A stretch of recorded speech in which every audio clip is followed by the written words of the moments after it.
Mr. Chairman, and Director Patel, thank you ever so much for being with us today. And I want to thank you for your commitment to fight violent crime in Memphis. And when you first came to meet with me before your hearing here, I gave you the stats on Memphis, Tennessee, and their crime rates. And then you committed then and again at your confirmation to help us. You have been true to your word, and we are very, very grateful. Operation Viper has been such a success. The 500 arrests are important. These are gang members and gang leaders out of Memphis, Tennessee. There are over 100 gangs in Memphis. So the impact of these arrests, the impact of 100 indictments of these gang members. And now we have a U.S. Attorney's Office that will actually prosecute violent crimes and actually take up and prosecute federal gun crimes. This is helping to make Memphis safe again. And yesterday at the White House, to have the president announce the second phase of this with bringing in the Guard, and we've got ATF and DEA and the U.S. Marshals and Homeland Security, and the work that you and General Bondi and the president have done is so appreciated by the people of Memphis, Shelby County, West Tennessee, and I am ever so grateful for the work you've done. You know, one of the things as we talk about Memphis and what a vibrant and wonderful historic city it is, it's important to realize Memphis is one of the logistics hubs in our country. You have I-40, which goes East Coast to West Coast. You have the Port of Memphis. You have FedEx. You have all 5 Class A railroads that are there, as well as so many companies that are important to Memphis. And I have found it so interesting that some of my colleagues want to complain about agents being taken out of the DC office and actually put to work in the field because they've been needed in the field. And you can look at the stats from Operation Viper and see the difference that they have made. And we so appreciate that. I do want to drill down just a little bit on the issue of cargo theft, which ties into the logistics hub in Memphis. We've got a lot of companies that go through there.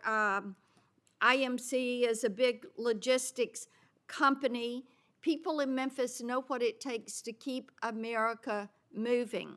But what a lot of people may not realize is that many of these criminal gangs have been focused on cargo theft. This is how they pay for their activities. So in addition to the carjackings and the home robberies and the smash and grabs and some of the human and sex trafficking, they've gotten into cargo theft. And cargo theft in Memphis has increased over 5,000%. 5,000%. That's what you saw with a Biden administration who wouldn't drill down on this. So having these agents out in the field, having an interagency approach is something that is going to help us with getting our hands around this cargo theft. So talk for just a minute about what your team has done there and the importance of having that interagency approach. Absolutely, Senator. So Operation Viper nests under Operation Summer Heat, and in multiple cities and mid-major cities across the country, we have surging resources based on crime. And Memphis, as you know, Senator, had the highest per capita homicide rate in the country, and that was simply unacceptable. And so what we did was what we call phase 01 of operations at the president's direction. We went into some of these cities quietly to collect the intelligence that was necessary to start these operations, to start seizing these firearms, which we seized, I think, over 115 firearms off the streets, to start taking narcotics off the streets, and also to infiltrate the gang network, this criminal street gang network that is providing these guns and drugs to the public in these communities, allowing for these shootings. And so what the FBI is good at, what the FBI is great at, is partnering with our local authorities in places like Memphis and Miami, and Chicago, and so many other cities across the country, to start the work, because you can't do the work on a dartboard basis. You need ground level intelligence. And that's what we do working with our state and local law enforcement. And the results, I think they said over 100 indictments federally just in this 3-4 month surge. And now we're going to go in there with more resources to finish it. And we are grateful for that. And I think it's so important for my colleagues, what we have seen in Memphis. You mentioned something very important. Your agents go in and they go in quietly. There was no press conference. There was no fanfare. You went in there to work. And very importantly, you gathered the intel. Who are these gang leaders? Where are they? Figuring out who was doing what, and then setting up the process to apprehend these individuals. And it requires infiltrating those networks and having that data to work from so that you are working in partnership.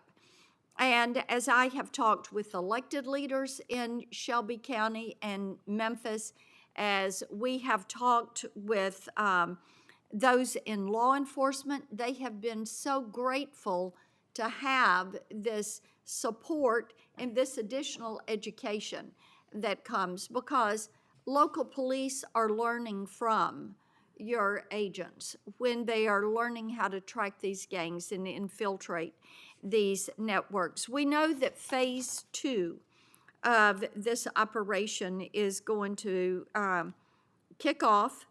The Guard is going to be there to support the Memphis Police Department to help them kind of catch up, because they still have a lot of people on their board. They know who they are, where they are, what they're doing. They want to apprehend them and bring them forward. So talk a little bit about how phase 2 is going to continue to work to support the law enforcement efforts in Memphis. Well, it's just like what happened here in Washington, D.C. It takes a whole of government interagency approach where we're working with the Attorney General, the DEA, the ATF, the U.S. Marshals, Department of Homeland Security, because each one of those agencies has specialized capabilities. And when we surge together to work off of the ground level intelligence that was collected, you see what happened in Washington, D.C. here.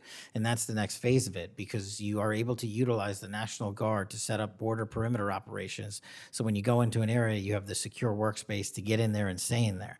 The key here, Senator, is sustained criminal investigations and sustained prosecutions that clear Memphis, like we did Washington, permanently, and leave behind a blueprint for what local law enforcement can do with our federal partners to sustain that. We don't want to go backwards, and that's critical, but we're in the next step. Sustaining it will be the last one. Well, and we certainly appreciate that. I do want to touch on Operation Restore Justice. And Senator Britt mentioned some of this very briefly, and I know that you and A.G. Bondi have done a tremendous amount of work in protecting children. I appreciate that. And we passed my report